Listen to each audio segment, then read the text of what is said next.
would like, for those of you who haven't met the famous Hanna ben Haim. Haim means life, and life in its natural form Hebrew word is actually in the plural, isn't it? Haim. It's one of those few Hebrew words like maim, water. Haim. Haim. There's no singular. Well, yes, chai, but Haim. Don't you think that's where "hi" came from? Yeah. The word "hi." Hi. Realize where it came from. Hi. So Hanna lives in Jerusalem. All the tours I have taken in the last, it's been 2008 is when we first met, have always been with Hanna. I wouldn't go if Hanna stopped doing tours or wouldn't allow me to use her anymore. I just wouldn't take any tours. Many of you I see are people that have been on these tours. So that's great. And Hanna, maybe tell everybody a little bit of your background, how you ended up in Israel. It's very simple. G-O-D. That's it. G-O-D. And my husband heard the audible voice of God, who told him, America was not your home. Your home is Israel, and I'm taking you there. It was a bit of a process, and we came. When was that? And that was 1984. He had actually come and made Aliyah in 69. Well, tell everybody what Aliyah means. Aliyah means to immigrate. It actually means to go up. It was the word used to go up to worship at the temple. The 3 times a year, the Jews were commanded to come and worship in Jerusalem. But today, the word Aliyah, to make Aliyah, means to immigrate to Israel. And it also means to come means up. To go up. Yeah, means to go up. It also means to come up and read from the Tanakh during a Shabbat service. That's right. The Aliyah Torah. That's right. When you come up to read and that happens in churches. People come up and read parts of the scripture. That's from the Jewish tradition of going up to the Torah. So whether you're going up to the Torah or going up to Jerusalem, or whether you're immigrating, in the rabbinical understanding, you are always on your way up. And actually, everyone who is a believer is on their way up. They just don't maybe look at it that way. Sometimes we feel we've gone down, but the overall impact is we're on our way up. We're all going to make Aliyah. We're all making Aliyah, yes. Up to New Jerusalem. That's right. So, okay, so you 1980. 4. So we've been here 36 years this summer. Wow. Yeah. And it's a long part of my life, more than half. And you got into being a tour guide how long ago? 20 years ago. 20 years ago, I was studying and working as a guide. And I never really thought that was during the Intifada that I would really be a guide. I was at that time very preoccupied with caring for a man named Derek Prince, who was living with us in our home, and our mutual home. And also I had, a teenager and a child in the Army. So there were a lot of things preoccupying my days. But then in the end, I began to work very seriously as a tour guide, and I love it. I have to say that. I love taking people around this land, because this land is God's proof text, and I mean, you just sort of can't go wrong. This is it. This is where it's at. So I'm enjoying that. I want to tell just really quickly the story of how you and I met, because it's a God thing. And And we have both felt that from the beginning. And we continue to have this friendship, 12 years later. But it was 2008 that Andrew and I first went to Israel. We had a 2-month sabbatical. We stayed in Israel for 2 months. We started off in Jerusalem in an Airbnb, and then we went up to the north and we stayed at a little bed and breakfast just above the Sea of Galilee. And one day our host says, "Would you like to take a boat ride on the Galilee?" And I said, "Of course." So he set it up and he said, "Okay, so on tomorrow, go at 3:00, go down to the dock, and there'll be a person there named David, and David's going to take you on a tour." So we get down there, we get on the dock, 3:00, and we see some people coming off the boat, and we said, "Is there anybody here named David?" And they said, "No, no one by that name is here." So he says, "Why are you asking?" "Well, we wanted to take a boat ride." He says, "Well, come with me." So we get in his boat, and we get out to maybe to the middle of the lake, and he says, "Oh my gosh, I forgot to ask you, do you need to come back to this spot?" And I said, "Yeah, I drove here." And he says, "Well, we're not coming back here. We're going to Tiberias, or Tiberias, and so he said, "Well, no, you have to take me back to my car." So he says, "Hang on." 5 minutes later, another boat comes alongside. Andrew and I switch boats in the middle of the lake, and now the boat's heading back to the shore. And this lady said, who's one of the people in the boat, the workers in the boat, says, "Why are you in my boat?" I said, "Well," I told her my story. She says, "All right, we're going to dock, and a new group's going to come on. So just sit here." And it turns out that woman was the owner of the whole boating enterprise. And she comes back and she brings this lady to me and she says, "Here's a tour guide. She wants to ask you a few questions." I go, "All right." So she says, "Do you speak English?" I said, "Yeah, I speak English." "Okay. This is a Christian tour group. Is that okay?" "Yeah, that's okay. I'm a pastor." "Okay, great."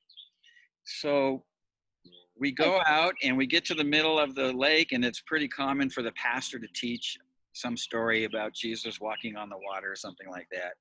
And it's just me and Andrea and Hanna. I learned her name was Hanna ben Haim.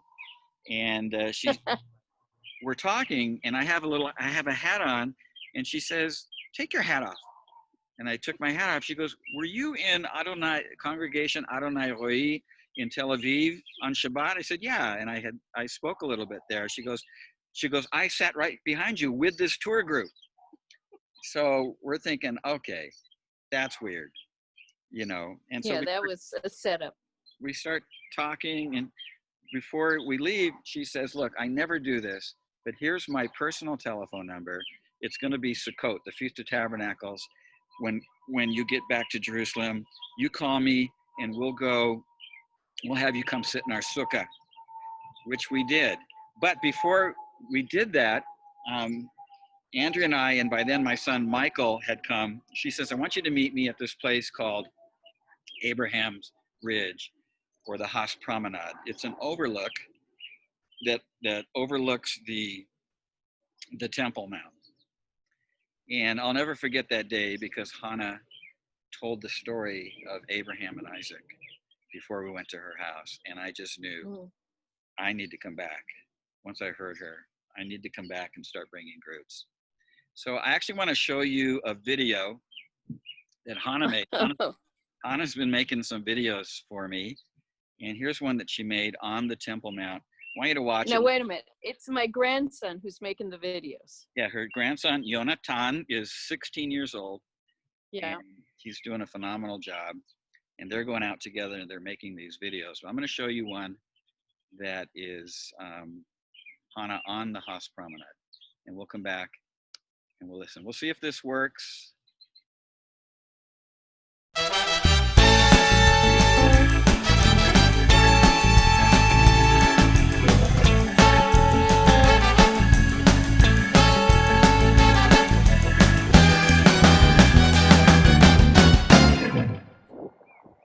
So here we are on what we affectionately call Abraham's Ridge. And unfortunately, you can't feel it, but The coolness from the western wind has broken this heat wave that we've had for more than a week, and it is such a relief. And this is what we have in Jerusalem. We have two completely different climates, but most of the time we have the cool western breeze. And so I'm out filming with Jonathan because it's such a treat to be out in this coolness. So Abraham's Ridge is also known as the Haas Promenade. It is the place where it's believed that Abraham came in Genesis 22 and had this amazing experience, really his Gethsemane moment, when he left behind his servants and continued towards what we see in front of us here, the Temple Mount. And there he was willing and ready to sacrifice his most beloved son. This is where the word love is introduced to us. And he says to his servants, the lad and I will go yonder, and then we will return. We're going to worship. So Abraham understood resurrection power because he was completely ready to sacrifice his son.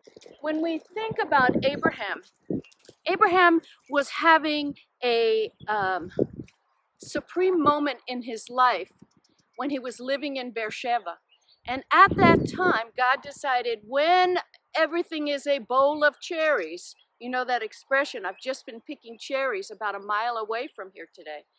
When everything is just a bowl of cherries, that's the time that God needs to test our heart. And that's exactly what happened to Abraham. And from this ridge, Abraham continued alone with his son, his precious son Isaac, and of course was stopped by the angel of the Lord, the pre-incarnate Lord himself, who said, now I know you fear God because you have not withheld from me even your only son. And isn't that wonderful? Your only begotten and beloved son. So these are the words of Genesis 22, and we review those words here when we come and look at this part of the city. Right behind us, of course, is the old city of today. You can see the Temple Mount. You can see the city walls from the 16th century. You can see, of course, to the west, modern Jerusalem, and of course, the famous Mount of Olives with the three distinct towers, where, of course, the Lord's foot will stand on that day, the day of his return. And everything will change. There'll be an enormous earthquake. And, of course, he will come and rule and reign and judge. That's the beautiful Mount of Olives with all the cemeteries there. And just to the east of us here, the ridge, we see a very famous place called the Hill of Evil Counsel. That's what Christians call it. It's also the place of the UN headquarters of the Middle East. And it was once the British headquarters and the Jordanian. So it has an infamous background, you might say. All of this is just a short distance from the old city, about a mile and a half. And it's on this ridge that Abraham in the book of Genesis says he first saw the place afar off. What was that place? That was Moriah. My teacher is Jehovah. So I love to bring people here. It's such a wonderful place. And I want to just say a moment about Irat Adonai, the holy fear of God, the reverence of God, the love of God. Abraham was willing to go and sacrifice Isaac. He was willing to give up that which was the closest and most beloved to him. And he said in response to the request of the Lord, Hineni. And I think that many of us have gone through shaking in the last couple of days, maybe many months, and maybe in the future we've got many more shakings to go. But remember, when God tests us, he's doing it for our good. He's doing it to refine us and purify us and bring us into a place where we know we have only love for God first and foremost, that we would love the Lord thy God with all thy heart and all thy soul and with all thy might. So Abraham is our father, of course, the father of all who believe. And so whether you're Gentile and Jew, if you are of the faith, you have Abraham as your father.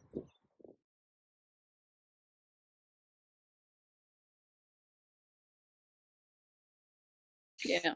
Really get a little Yeah. taste of what it's like to be on tour with Hanna. What else you want to say about that story, Abraham? Anything else? Well, I've been dwelling on Abraham the past couple of days, not just from the story of Isaac, but you realize Isaac, the promised son, was the result of Abraham's response in Genesis 18 when he saw the three coming towards him. You know, and Abraham was sitting in his tent in the heat of the day, and instead of saying, "Hey, hi over there," it says he ran. He ran to them. He begged them to come. He says, "Let me wash your feet. Let me make you food." And then he hurries Sarah and hurries everyone. And Abraham was ready for whatever was coming at him. And I'll tell you, the heat of the day in a tent in Israel is a time to like take a snooze and just close that tent door and just forget it. But he teaches us that we have to be alert, ready, and ready to run. Run into the arms of the Lord, run into the Lord. And that type of alertness, that type of readiness, you know, we see that in Genesis 22. It says, early in the morning, he left Beersheba. As soon as he was able to, he left. And this is the reverence of God that God is looking for. This is the attitude and the relationship God has always desired from man, is this Hineni relationship, this whatever you say, I'm with you. Here I am. I'm nothing. You're everything. And Abraham is our example of this readiness, this alertness, this I'm ready to go. I'm ready to sacrifice everything. And let me tell you, Abraham was shaken when he heard the word of the Lord saying, take now your son, your only son, whom you love. He was shaken, but he went forward. He didn't hesitate. He kept going, and he was ready to do it. And I believe that a lot of what we're going through right now, you know, we were just talking before, things are changing. Things are changed. They're not going to go back into some kind of fancy little groove that we feel comfortable in. And we need Abraham as our example of one who was ready to move forward no matter what the cost. And I think all of us are, you know, in some ways we can be thankful for the shaking that's happened in our lives. Because if this is being clarified, we're in a much better place for the coming of the Lord, aren't we? Kidding. And he's not the only one that said Hineni. No. For Isaiah. Isaiah. In chapter 6. Send me. Right? Send me. He gets this peek into the throne room of God. He comes undone. I like the word disequilibrated. That's the word that's used like a potter's wheel when it gets off center a little bit and it just falls apart because it's not on center anymore. That's what happened when he gets a peek at God, just a little glimpse of God in this throne room. And the Lord says, you know, who's willing to go? And he says, Hineni, send me. Yeah. Here I am. So I think you're right. That posture of just being like always like in this athletic posture of being ready for whatever God puts in front of you. COVID-19? You have to be awake too. You have to be awake. I mean, we are so tempted to just close our eyes to things. This alertness, this awakeness, this watchfulness is something think of the last teachings of the Lord in Gethsemane. Watch and pray that you do not fall into temptation. You know, the spirit is willing, but the flesh is weak. All of us have the same temptations. We are so easily led astray by ourselves. So this watchfulness, this alertness is so vital in the age we're living in. And yeah, how's it going for you over there? Well, we're not all from here. We got some people around the world on here today, but yeah, it's definitely shaken us all up. Nobody knows what tomorrow is going to bring. And you're right. I don't think things are going to go back to the way they were, at least not completely. Hey, I had a couple more questions about that story in Abraham. Yeah. So when Isaac says, I see the fire, I see the altar. Yeah, and then he said, I don't see the sacrifice. but where is the sacrifice? Yeah, verse 8. And Abraham says, God will provide for himself. He'll provide a lamb, right? He will provide. He will provide for himself the sacrifice. The sacrifice. Think about that. So when Abraham is about to sacrifice Isaac and God says, stop, Abraham ends up, and he does provide a lamb. So you think that Abraham would name it God provide? No, he provided a ram. A ram. There's the difference. Very big difference. Because it was the horns that kept the ram in the thicket. Those were the hooks, if you'd like. And a lamb doesn't have any hooks. And that's, of course, where the shofar comes from for the Jewish people. I like that. God will provide. God will. But Abraham doesn't name it. You think he would name it God did provide, right? But he names it God will provide. As if there's going to be another sacrifice in that same spot, on that same mount. He was preached the gospel in some way we don't understand. Yeah. But he understood it in the sense of, whatever he was being asked to do was a preview of the ultimate provision. Yeah. And he knew that this God who he was worshiping, and no one else had worshiped, was the great provider. Yeah. Yeah. Took a lot of faith. That's why he is the Father of all who believe. Yeah. And then you mentioned the Mount of Olives and all those grave sites there. Yeah. Yeah. Now, why would Jewish people have grave sites on the Mount of Olives? I mean, it's a beautiful spot, but is there some other significance about why there's 200,000 or 300,000 grave sites on that particular mount? Yeah, it's very simple. Zechariah 14:4 says, in that day when his foot steps on the Mount of Olives. Okay, it's understood in Judaism that is a prophetic, a prophecy about the Messiah. And so even in, Hatikva, our national anthem, we say our eyes are to the east. Why are they to the east? Because the Mount of Olives is to the east of Jerusalem, where the Messiah will step and take possession of his kingdom. So as blinded as the Jewish people are, the prophecy is so clear about the Messiah coming to the Mount of Olives. And of course, the prophecy talks about the splitting of the Mount of Olives. You talk about shaking. The world is going to be utterly and completely changed. But remember what Hebrews says, you are going to inherit a kingdom that cannot be shaken. That which can be shaken is that which is made, and is disappearing, but that which we are receiving cannot be shaken. And so the Jewish people are traditionally buried on the Mount of Olives. Of course, it was outside of the city at that time, and no one except for King David and his sons were ever buried in the city, per se, because it was against all the rules of Torah.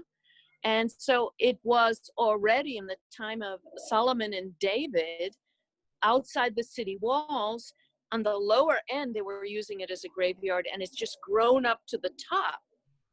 Okay, and that's why today you look and you see a couple 100,000 graves on the Mount of Olives. They're all waiting for the coming of the Messiah.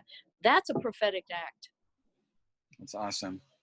It's very powerful to be there and actually see that these folks, going all the way back to Zechariah himself, have a front row seat and want to be the first to be resurrected to see the coming Messiah. I mean, a lot of people don't think that Jews believe in the resurrection. But in the last chapter of Daniel, in Daniel chapter 12, in the last sentence in that chapter, it talks about how Daniel will rise again. So it's kind of interesting.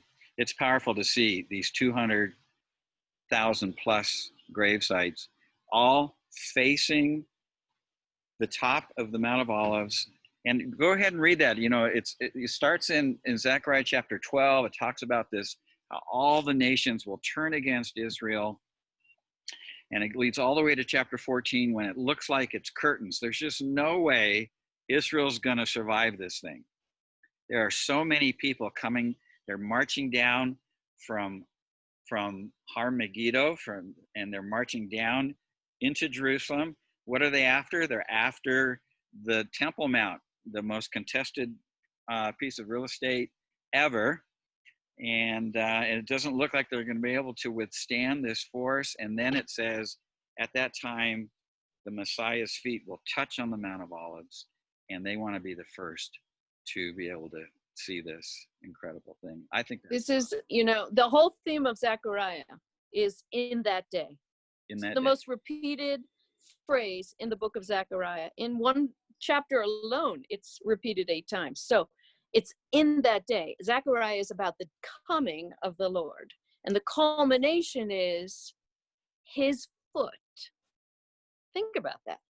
His foot stepping in a place. Yeah. And the whole world changing. And that reminds me of something else. It says, you know, we know the words that were given to Joshua, every place your foot shall tread, I have given it to you.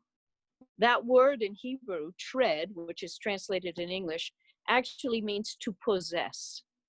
So it's a big teaching, but understand the foot stepping on the Mount of Olives is the king coming to take his possession. It is possession. It isn't anything more. It is a clear sign of, I own it, I'm coming to get it. Very exciting. Any idea, are we closer to that time? And how close? We're definitely getting close. You know, someone asked me this yesterday, you know, will you see the Messiah come? Now, I think we're very, very clear. It says no one knows the time and the date, but we should know the season. And so the season of the coming of the Messiah is going to be a season of great shaking. Yeah. And as we know, and I don't care where you are on the face of the earth, you have been shaken in these last months. And whatever's happening in America, I believe it hasn't ended. It's still shaking America.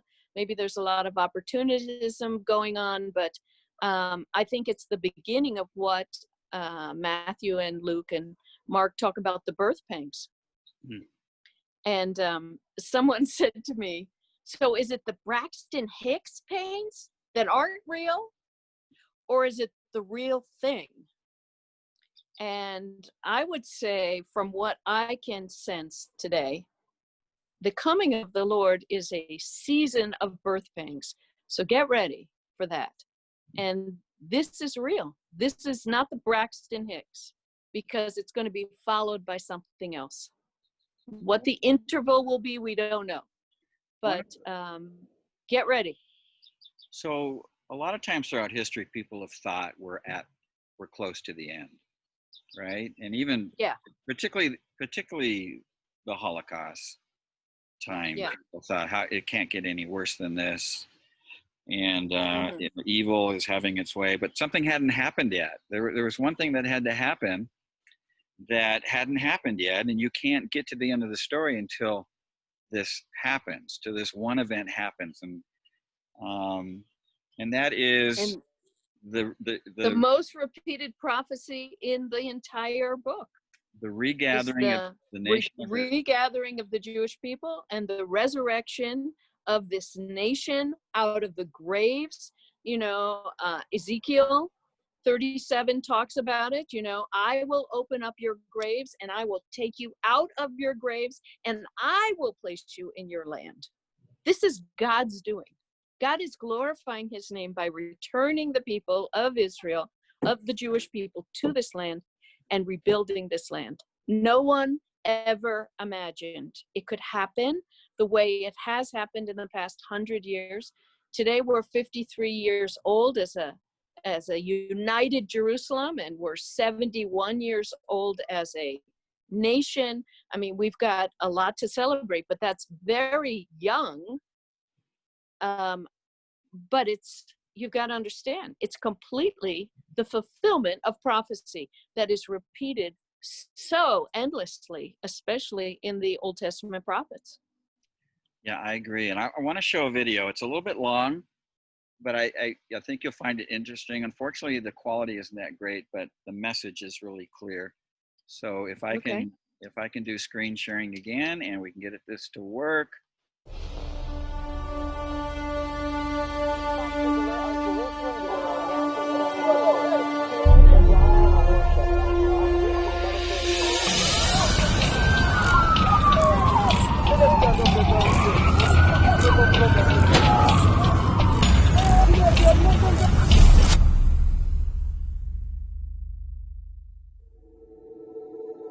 Why are the Jewish people in Israel today? Is it random? Is it a coincidence? Or is it destiny? What's happening in Israel today is the culmination of Jewish history. For almost 4,000 years, the Jewish people have been living on faith. Faith in prophecies given thousands of years ago. Promises that seem irrational, promises that seem almost impossible. Every prophecy dependent on the next. If one isn't true, none of them are true. Every single one of them is coming to pass in our lifetime. Every single one of them.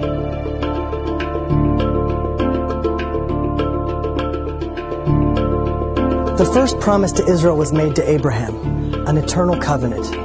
And I shall establish a covenant between me and you, and between your offspring after you throughout their generations, as an everlasting covenant.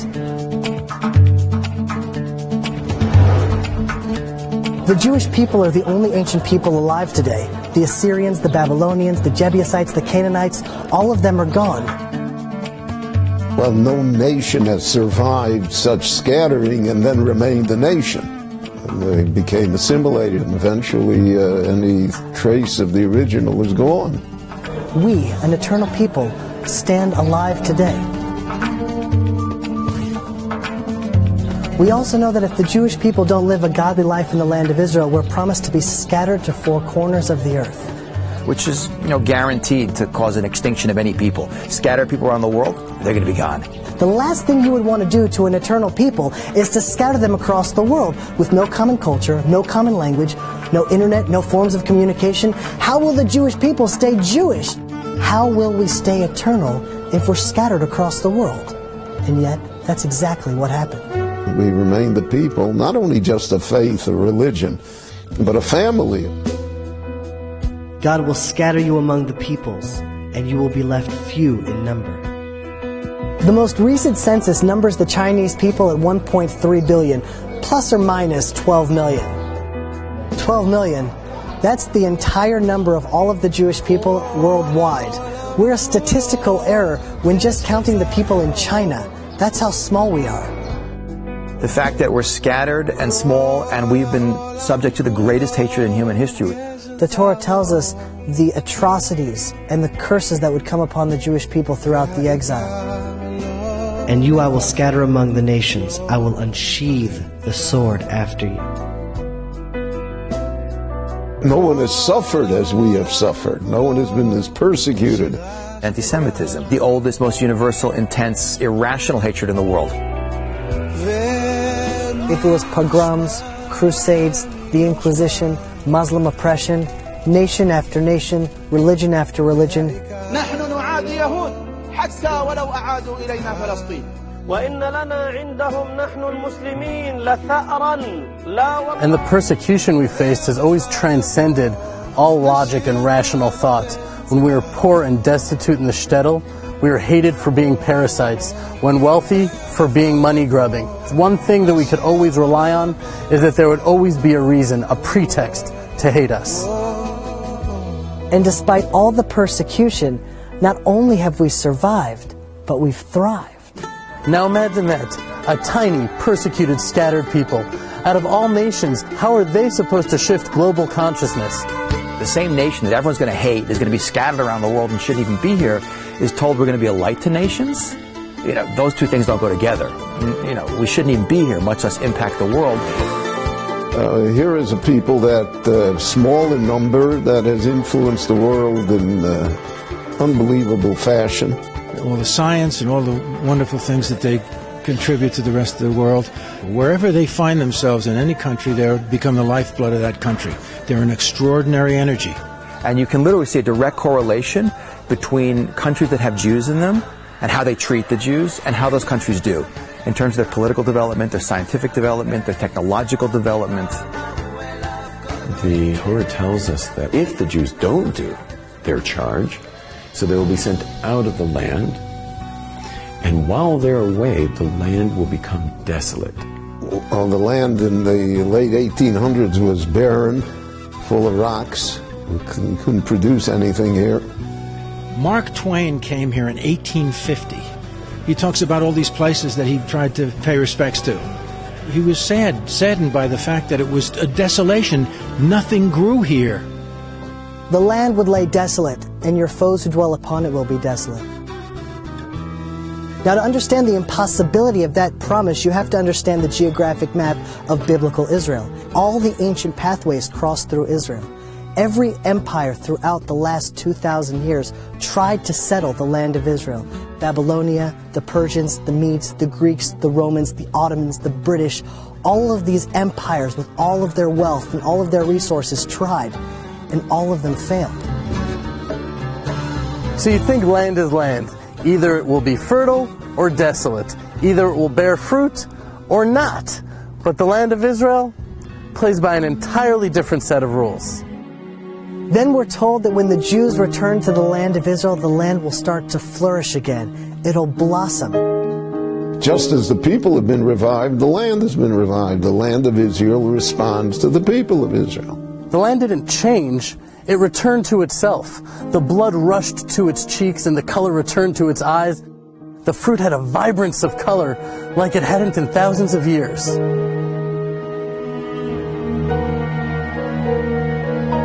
And the Jewish people, we've returned to ourselves as well. We're finally tending the soil and working the land once again.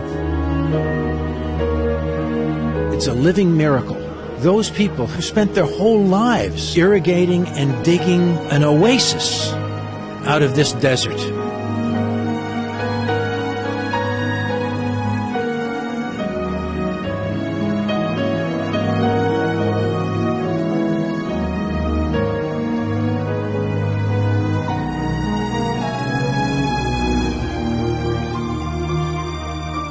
The ingathering of the exiles, it's the most prophesied event in the Bible. It's mentioned over 40 times. Unprecedented in history. Never before has a nation been scattered across the world and then ingathered to its ancient homeland. And yet every single prophet mentions this miraculous feat that will happen. Behold, I will bring them from the land of the north and gather them from the ends of the earth. Among them will be the blind and the lame, the pregnant and the birthing together. A great congregation will return here.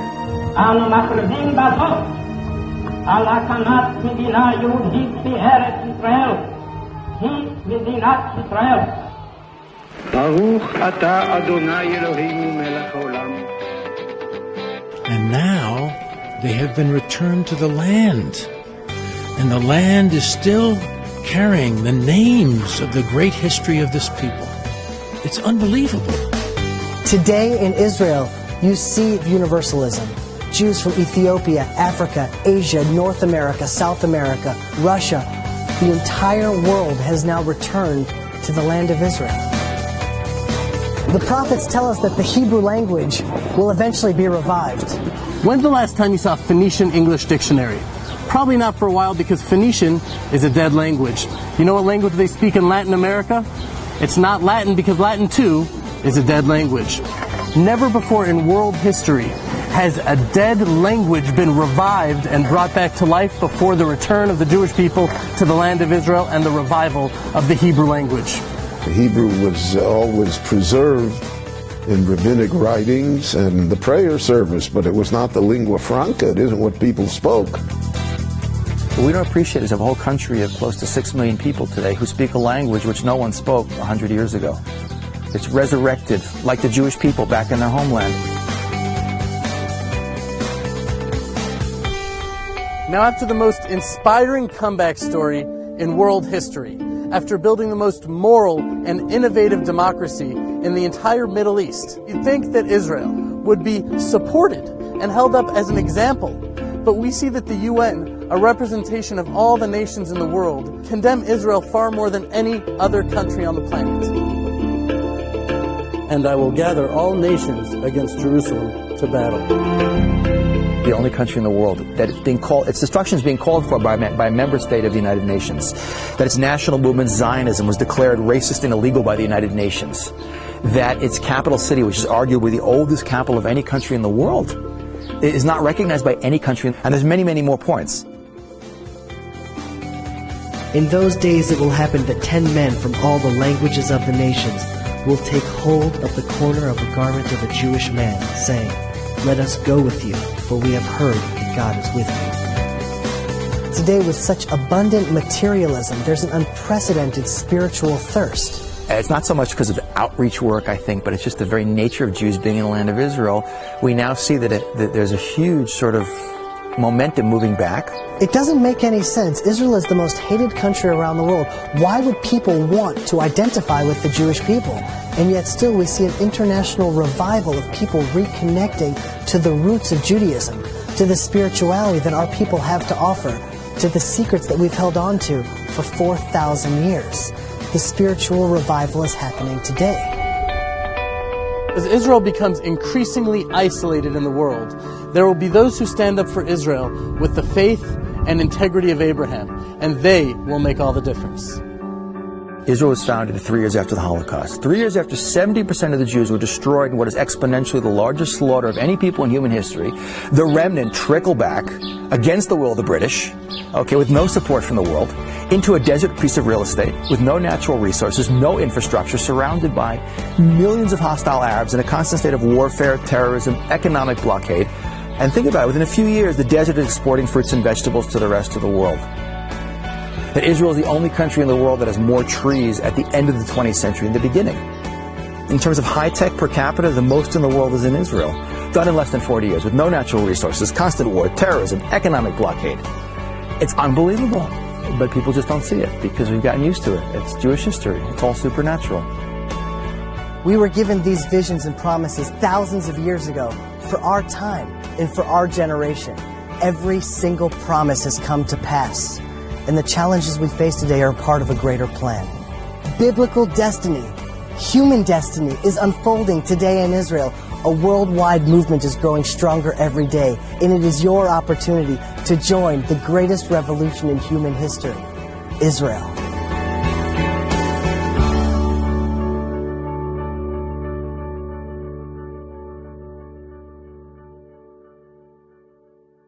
Okay, so that's a big, Exciting. a lot of prophecies about Israel being booted out a second time. First time was a regional exile, and they went to Assyria and Babylon. Mm-hmm. Came back, but God started talking about a second time, right, where they'd be scattered to the four corners of the world, but that eventually He would gather them up and return back to the land. And all the other prophecies about the land becoming desolate have been fulfilled. Tell us a little bit about that. What's your perspective on on this? You've been there. You know what I have seen in just the years I've been here is so phenomenal. I mean, 30 years ago, we didn't have that technology world here. Today, we are in the vanguard of all technical research. But as far as the land, Ezekiel was told, prophesy to the land. No other prophet ever even thought of such a thing. Tell the land to come forth. My people are coming.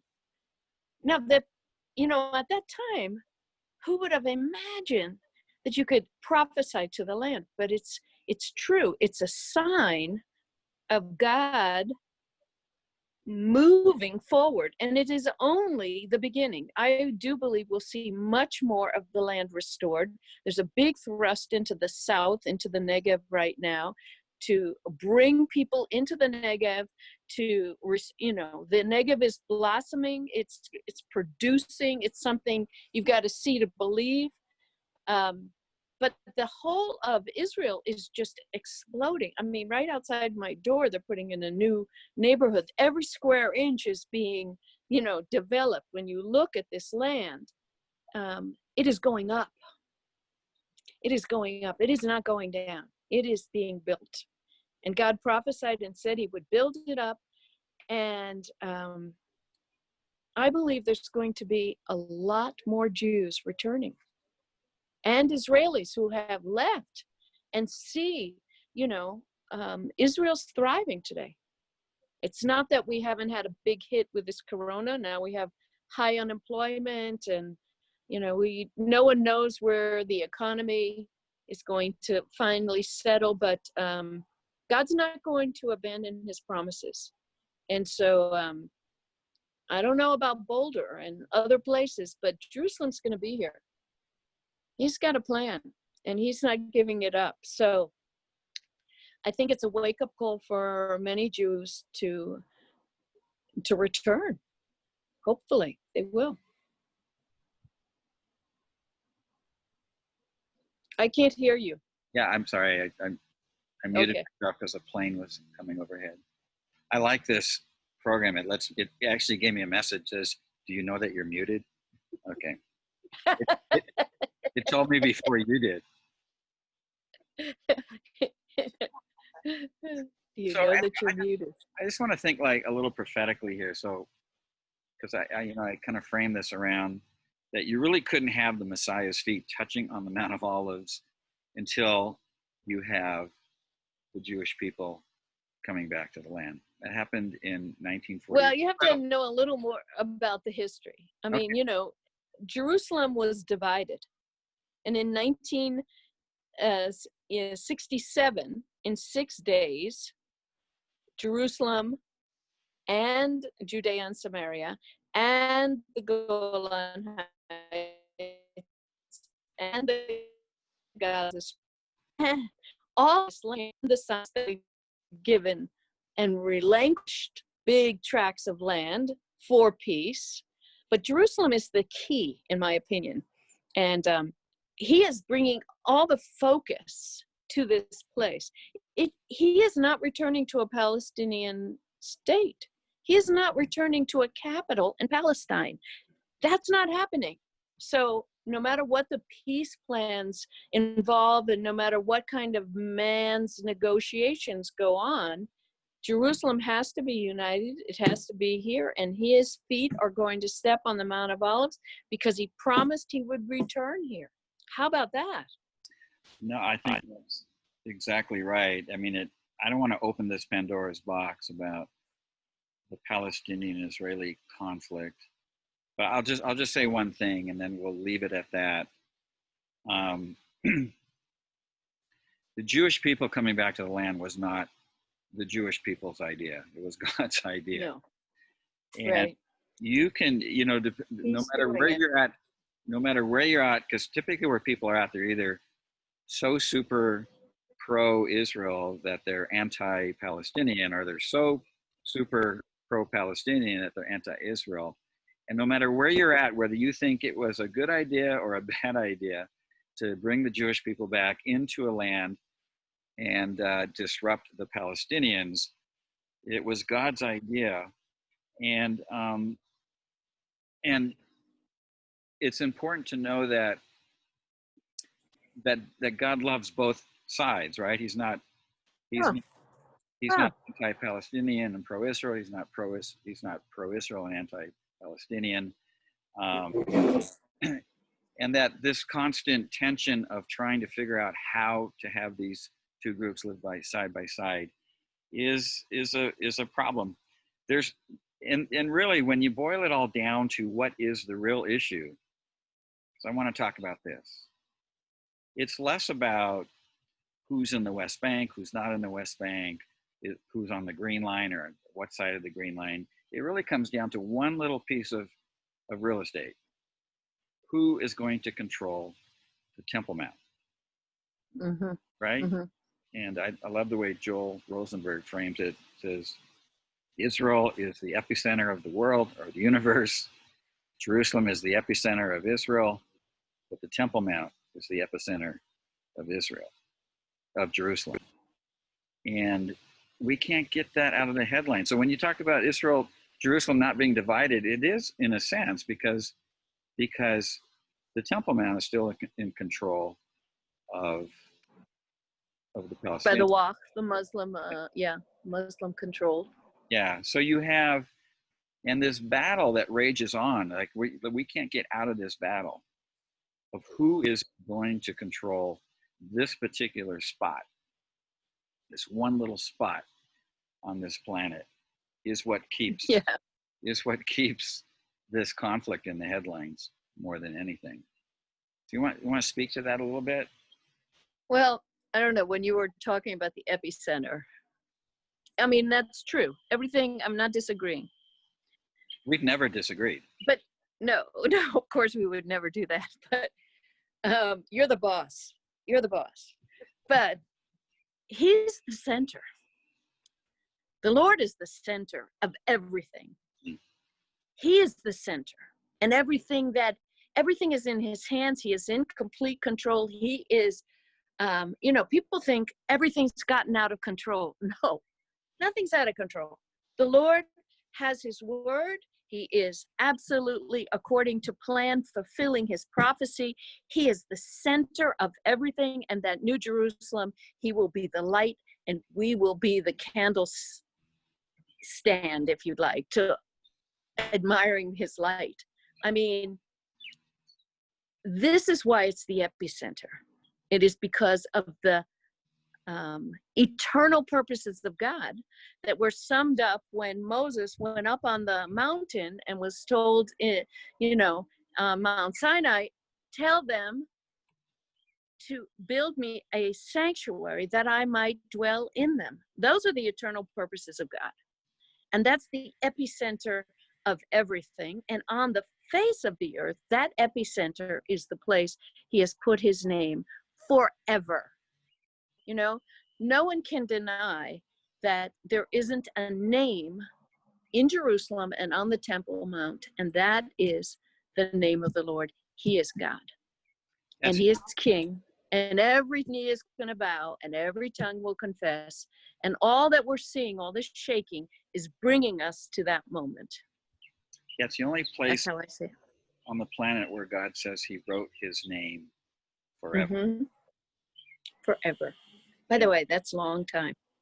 That is a long time. But it's a supernatural place. You feel that when you visit there, that there's something, you feel the tension. I mean, I was just going to say. If you're there at the right time, you can hear the Muslim prayers, you can hear the Jewish prayers at the wall, and you can hear the Christian church bells going on. They're all vying for a little bit of power in this section. But you also feel that you're in this sacred place, this holy place. I mean, it's called, the temple was called the Mikdash, right? It's from the word Mikdash, yeah. Kadosh, holy. And there's something about that space that you feel. Yeah. Particularly when you get up, if you're able to visit, you can't always get in. We've always gotten in. You've always gotten us in, Hanna, up to the Temple Mount. And stand there. You feel you feel that tension and you feel that sacredness all at the same time. Mm-hmm. And those of you that have been there, you know what I'm talking about. If you haven't been there, you should figure out how to get there and see it in this life. Yeah, I hope we can tour again. Well, I don't know. Speak of that, what's the word? As far as I know that there's some hotels that have opened up for local tourism. No, as far as our our infrastructure for tourism, the last thing to come online, if you'd like, is the airport. And what we're trying to work on now is the way of screening people so that people do not have to go into isolation because of this coronavirus. And how that will develop, I don't know. As soon as we've got a handle on that, the airport will be open. And of course, it's opening now. There are flights going to what are called green countries. You know what a green country is? That's not you, by the way. You are not in a green country. The green countries are the countries where there's like Montenegro, where there's very little corona, if any, and very little, infection going on. And as a result, those are airlines that are opening up now. So that's just going to increase. Norway's another one, Cyprus is another one, Greece is another one. So little by little, as this circle gets bigger, tourism is going to, they say, come back. And hopefully it will, because it's got something no other place has. I can't hear you. I said, I hope it does, and I hope it does soon, but it's hard to imagine, for instance, walking in the Kotel, where sometimes you're pressed body to body walking through those shopping catacombs. It's just hard to imagine that coming back. I think to some extent, it's a matter of time. It will come back. I think it will come back. But when is the big question? So a lot of folks... I would say for sure within a year. I'll be very shocked if within a year we aren't at a par with the way things were before everything sort of shut down in March. Talk about surprise. I didn't believe this was really happening, but here it is. It happened. Yeah. And for those you feel that way too? Yeah. Well, yeah, I think everyone does. It's like, what? Wow. Things change so quickly. Yeah. Yeah. And you've been completely out of work. I mean, totally. Nothing. Yeah, I couldn't even really believe it when the group started canceling. And even now in 2021 they're canceling. But I understand it. I mean, the insecurity, the unsureness of people, the way they feel. But I'm hoping that will be restored to some extent, hopefully. And that once we get this worked out a little, I think we'll come out of this to some extent, hopefully soon. Yeah. Yeah. I'm just thinking it may look different. It may require smaller groups. Yeah, it may. Until there's a vaccine or a treatment. We'll see. Yeah. I'm dying to get another trip on the calendar. And I have a lot of people pushing me for next spring, but it's hard to imagine at this point. Yeah, I think we can, we have to wait a little bit longer and see. I'm still hoping to get to America. My mother's going to turn 99. Wow. 99. And I hope to see her again. But right at this point, I think it's too unstable in America. I mean, I don't know. We'll see. I mean, certainly you've had a lot of extra things happening other than Corona, right? with the demonstrations and things. Well, and that's actually had a global impact as well. Everything Yeah. is Not here though, that every- I know of. we say is meshuga, Michigan. Oh gosh. which is crazy, and I think it's a Yiddish word. Well, it's Hebrew, Yeah, but it is. It's Yiddish. yeah. It's Yiddish, but it's been incorporated. Yeah. Yeah. Well, you know, Micah had it very clear. You know, I feel called to walk very carefully in front of God. I mean, you know, God spoke that to Abraham in chapter 17 too, you know, walk before me pure. But Micah says, walk humbly before your God. Yeah. And in this time of shaking, I think that has become very clear to multitudes of believers that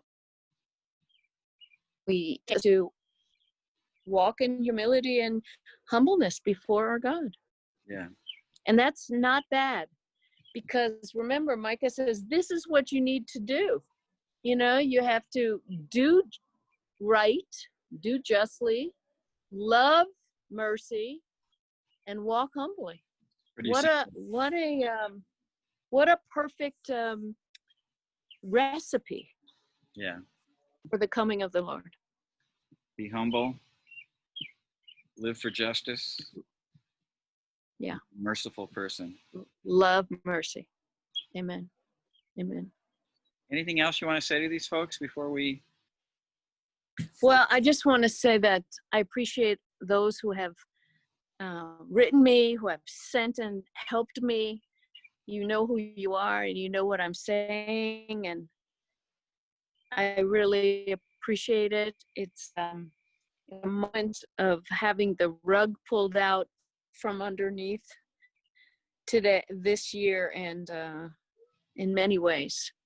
And I appreciate the love and the friendship that has come through the Zooming every other way. And again, and if I get to America, maybe I'll track you down. Be careful sending your address. Is that a threat? So I appreciate you, Jean. I appreciate Cornerstone. I appreciate everyone who's wanting to connect with us. And hopefully I'm here for you. Well, we love you, and I'm also appreciative of all you that I reached out. You know, I've taken several hundred people to Israel. When Hanna lost her husband just a year ago on Thursday, and This week, yeah. So Yeah. she's got a little bit of a heavy heart here, but she's grateful, and I'm grateful for those of you. He's in glory. He's in glory. What a consolation. No, he's not. Yeah. But she lost her husband, and then she lost her means of livelihood. So those of you that stepped up to help Hanna, thank you very much. It really means a lot. And if you'd still like to help, just reach out to me, and I'll tell you how you can do that. How about before we go, I'm going to see if we can, y'all want to sing a song? Of course you do. Well, here's Bob Dylan back into this saddle. I'm going to see if we can get this up on the screen. Okay. Let's see, we'll get it down. Yeah. Here? It's there. I love it. So I'm going to mute Hanna. Good. Just because she has an incredible voice, and she makes me look really bad. So, and so you only hear me, and wherever you're at, if you'd like to join along, this we'll start with this song Kadosh. That's the word holy. Remember, the temple was called the Mikdash, the place where the Holy One lived. And this is a song singing about the holiness of God. And then we'll go to How Great Is Our God, sing it in English and in Hebrew. So Kadosh is holy. Adonai Elohim Zevaot is, O Lord our God, Lord of hosts. And you can see that we've got it in English and Hebrew, so you'll be able to tell what these words mean. Here we go. Kadosh,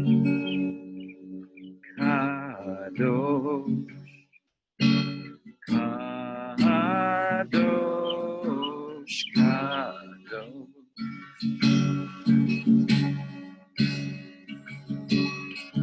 Kadosh, Kadosh, Kadosh. Adonai, Adonai, Elohim Zevaot. Adonai, Adonai, Elohim Zevaot. Holy, holy, holy,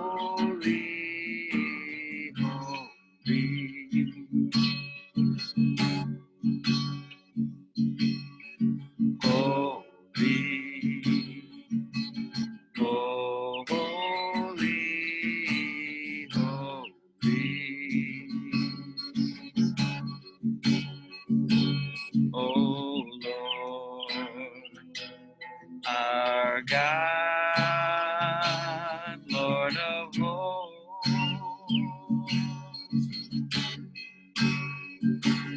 oh Lord, our God, Lord of hosts,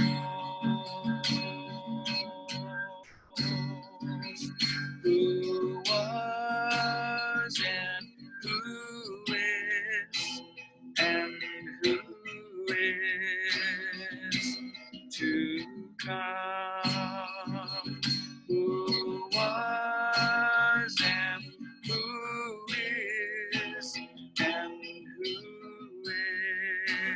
is to come. In Hebrew, Asher, Asher Ha'ayah Ve'o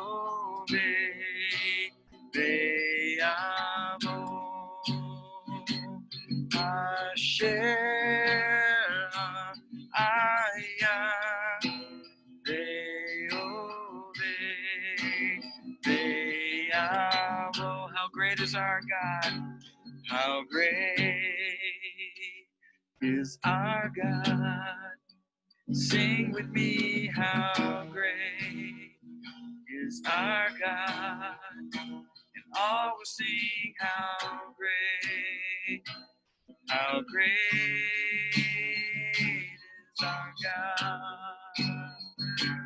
Try it in Hebrew. Gadol Elohai. Gadol Elohai. Shiruki Gadol Elohai. Kol echad yirei ki gadol Elohai. The name above all names. You're the name above all names.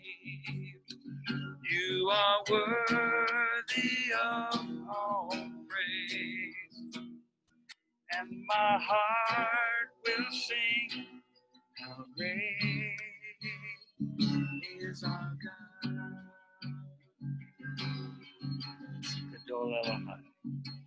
Gadol Elohai. Shiruki Gadol Elohai.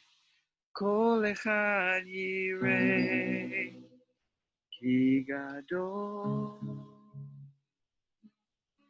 Elohai. Lord, we thank you for this time. Lord, we are thankful for Hanna and all the blessings and knowledge and pastoral love that she brings to us. Lord, thank you for bringing us together. We pray for the peace of Jerusalem as you've commanded us to pray. We pray that, Lord, that her peace would come soon. We know that really that peace will only come when you come back. And so we're really praying for you to come back. And I think we're all ready. I think we've had enough of this world. And we're looking for your world, the world to come. I think it's Olam Haba, right? Is that? Yeah. Olam Haba. Yeah. The world to come. Gan Eden. Amen. Gan Eden. We want to get Yerushalayim Chadasha. The New Jerusalem. Can't wait. Hey, I hope you enjoyed that time with Hanna ben Haim.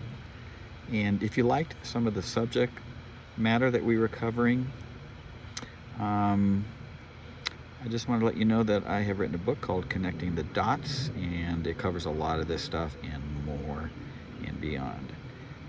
Here's a little 90-second promo, and at the end there'll be a link on where you could purchase this if you're interested. God bless you. If you could zoom out high above Earth's atmosphere to get an aerial view of biblical history, you would clearly see that God wrote one beautiful, seamless story from beginning to end. Not two separate stories, a Jewish story and then a Christian story, but one seamless grand story of God's love and redemption for all people, with the ultimate goal of establishing an eternal family. This grand story has a lot of action-packed, nail-biting twists and turns, and many throughout history have wondered if it will finish with a happy ending. But God is both the author and the hero of this epic tale, and he will eventually come to save the day once and for all, and we will ride off into the sunset to live happily ever after with him. Author Gene Binder has written a new book called Connecting the Dots, 7 Bible mysteries you may have missed that will change your life. And as this book lifts you high above the clouds for a bird's eye view of biblical history, it will connect all the dots from the beginning all the way to the end and beyond. Connecting the Dots lets you discover how God uses the Jewish people throughout the entire story as an enigmatic, amazing foreshadow to reveal his plan to establish an eternal family. Through 7 mind-blowing foreshadows that define the role of the Jewish people, you will grasp God's story as never before. But more importantly, you will discover how your story fits into the grand story. Visit boldjourney.com to learn more and to purchase this life-changing book.